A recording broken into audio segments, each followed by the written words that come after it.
عید قربان سے قبل ایک بار پھر لمپی اسکن بیماری کی بازگشت۔ سندھ اور پنجاب میں لمپی اسکن کے پھیلنے کی خبروں میں کتنی صداقت ہے؟ جانوروں کی بیماری لمپی اسکن کیا ہے؟ اس کی علامات کیا ہیں؟ لمپی اسکن کا علاج اور بچاؤ کا طریقہ کار کیا ہے؟ تفصیلات جاننے کے لیے دیکھیے یہ رپورٹ۔ پاکستان کے کسی بھی علاقے سے جانوروں میں لمپی اسکن بیماری پھیلنے کا کوئی کیس رپورٹ نہیں ہوا ہے۔ ڈیری اینڈ کیٹل فارمر ایسوسی ایشن پاکستان کے سربراہ شاکر عمر نے لمپی اسکن کے پھیلنے سے متعلق خبروں کی تردید کر دی۔ ان کا کہنا ہے کہ کچھ نان ٹیکنیکل افراد افواہیں پھیلا کر ڈیری فارمرز اور کسانوں کو پریشان کرنے کی کوشش کر رہے ہیں۔ ان خبروں میں کوئی صداقت نہیں ہے۔ الحمدللہ کیٹل فارمرز، ڈیری فارمرز سکون سے ہیں، کسی قسم کی بیماری کا دور دور تک کوئی شائبہ نہیں ہے۔ اور میں آپ کو بتا دوں، جو منفی خبریں چلائی جا رہی ہیں ایک بیماری کے پھیلنے کے حوالے سے، تو کمپنیز نے ویکسینز تو بے تحاشا امپورٹ کر لی ہیں، انہیں خریدے گا کون؟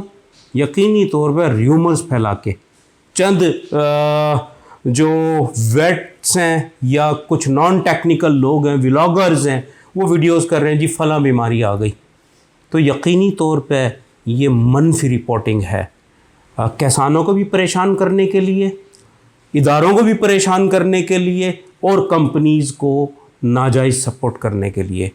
پنجاب حکومت کی جانب سے جاری احتیاطی الرٹ میں بھی واضح کیا گیا ہے کہ صوبے بھر میں اب تک لمپی اسکن کا کوئی کیس رپورٹ نہیں ہوا ہے، تاہم پیشگی حفاظتی اقدامات کے تحت ضلعی داخلی و خارجی راستوں پر جانچ پڑتال کے لیے چیک پوسٹیں قائم کر دی گئی ہیں، جبکہ سندھ حکومت کی جانب سے اب تک کوئی بیان جاری ہی نہیں ہوا ہے۔ شاکر عمر کے مطابق سنت ابراہیمی کی ادائیگی کے لیے عید قربان پر بڑے پیمانے پر مویشی دستیاب ہیں، تاہم دیگر وجوہات کے سبب رواں برس ان کی قیمتیں ماضی کی نسبت زیادہ ہوں گی۔